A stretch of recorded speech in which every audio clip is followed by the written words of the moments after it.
Dito tayo ngayon sa Cebu Pacific, papunta tayo ng Jinsan. First time kumakasakay ng aeroplano, kaya excited na ako.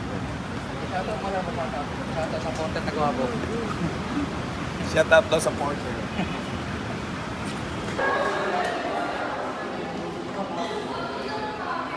Ayan, time check muna tayo. Alas 2 na, no? Alas 3. No?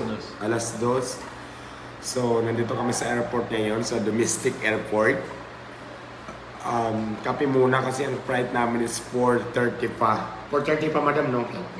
Oh, so, waiting muna, kape-kape muna tayo. Medyo inantok pa. Papunta ako ng Jinsan. So, first time ko sasakay ng aeroplano. So, excited na ako. So, kakape muna kami. Maganda palang kape dito sa airport. Ito palang kape dito sa airport. So may kapehan dito. Inanto kasi ako dahil di pa kulang pa sa tulog. Ang aga ko nagising. Kape muna kami ni madam. Ayan, habang naghintay ng flight, gala-gala man tayo sa airport. Ang dami palang tao dito, parang baklaran.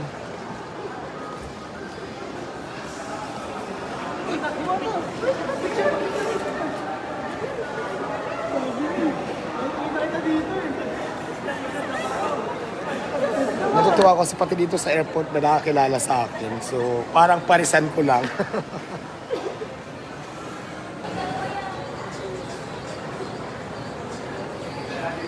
Ayan pati mga guard nagpa-picture din.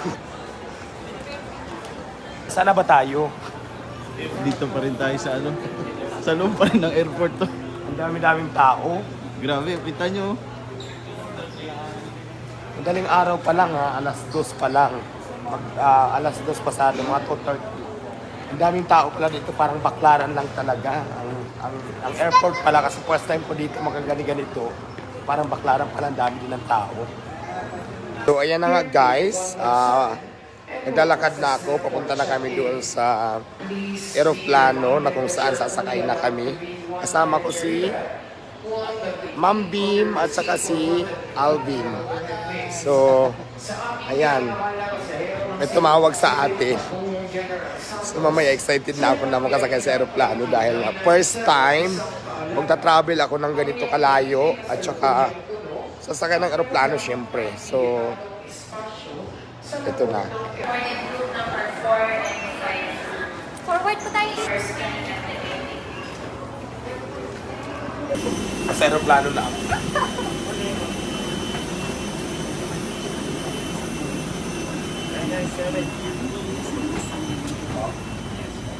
Sa aeroplano na ako sa loob. Parang bus. Nakakatakot, pinakabahan ako.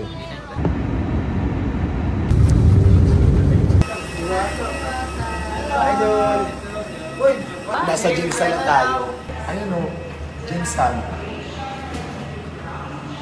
Para ko artista dito, maraming kaway ng kami. Ayan ang sinakyan kong aeroplano, Cebu Pacific.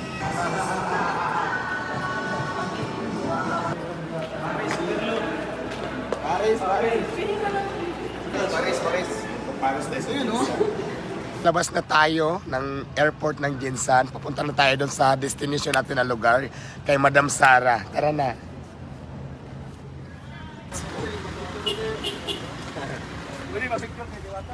Hello. Welcome sa Jensen. Salamat po. Nakarating ako dito sa bahay mo. Gusto ang ganda pala ng bahay. Ay, naku, madam. hindi ka na. Kakain na tayo. Kamusta ang iyong biyahe? Okay naman. Gusto ko first time ko makasakay ng aeroplano. ano pa? Kinabahan ako. Madaming pasahero. Puno, super dami. Hindi sila nagulungan naman. Picture. Ito ako kuya. Ano po? Halika. Kakain tayo. Ang ganda naman pala ng bahay. Anong oras kayo? Maaga pala kayo, 12? 12 kami umalis sa Parisat, tapos nagtambay kami sa airport kasi di ba alas 5 na nga kami nakalis doon eh. Halika. At least nakadating ka. Hindi ka Oo. makapaniwala yung iba na dadating ka. Sabi ko hindi, pinawagan ko yun. College day kasi namin ngayon. So, sabi ko, di ba, nagpa-picture tayo Oo. noon. Nag-trending yun. Hindi ko alam. Kasi wala naman ako mga Facebook, wala Oo, akong nag-trending yun kasi dami nag-share, dami pumuri na sa'yo no, kasi binigyan mo ako ng pera ng unang meet natin. So nag-trending yun kasi in-upload ko din yung video ko sa'yo. Oo. In-upload ko sa YouTube. Ang daming aso pala. Ngayon, Ma'am, nakita ka namin kay Diwata, Mama, magpa-picture din kami ba? Ang dami-dami na daan sa ancestors. Sabi ko, sige, college day. Inano ko, in-invite nga kita. Di ba, biglaan.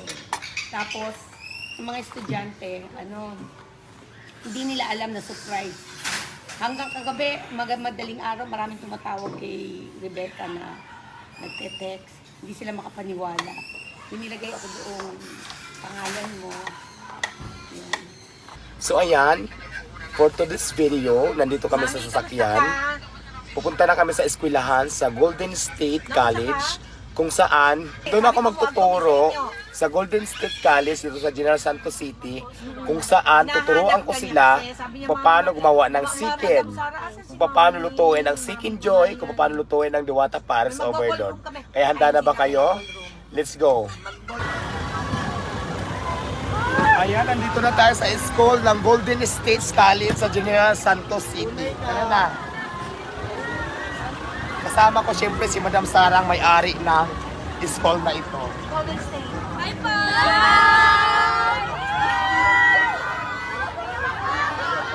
Diwata! Hi po! Hello! Hello po! Ayan na, nandito tayo sa General Santos City.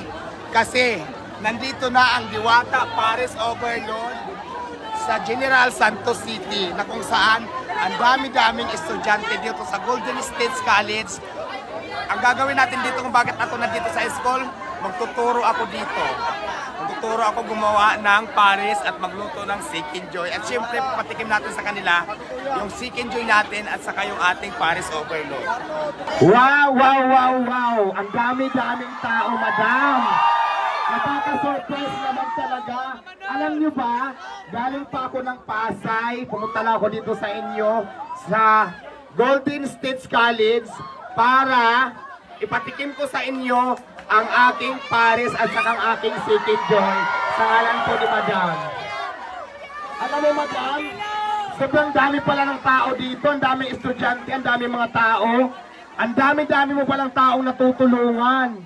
Ang dami-dami namin natutulungan ninyo, Madam, mga estudyante, mga magulang, at siyempre yung mga taong kapitbahay mo at mga taong nakakilala sa iyo dito, halos natutulungan mo lahat.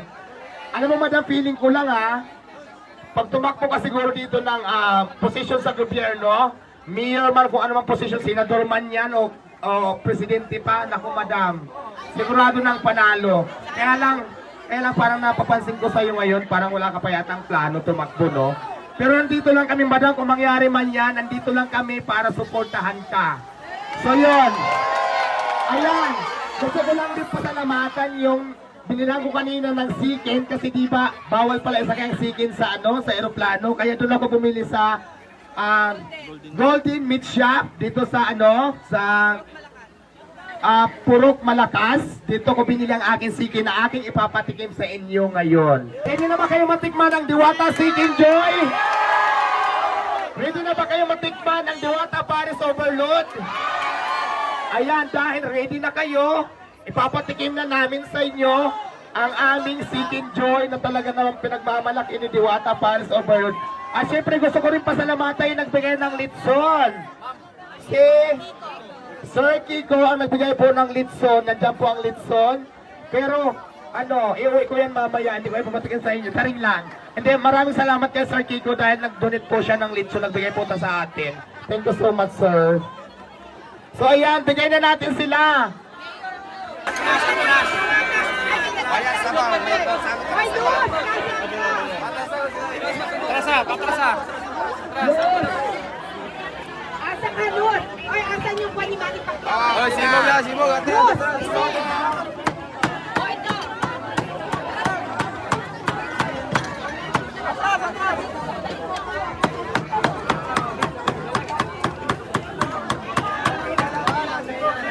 Ay, ang pares baboy yan. Dito lang ang mga Muslim sa chicken.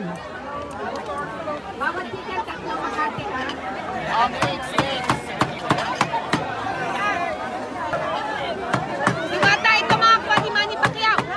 Ayan. Ayan, Diyos ko, maraming salamat.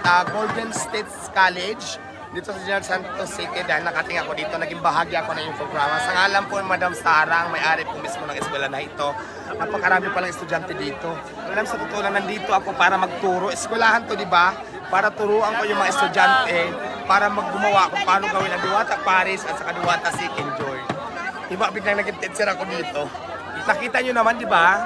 Sobrang dami ng tao. Pakita nyo.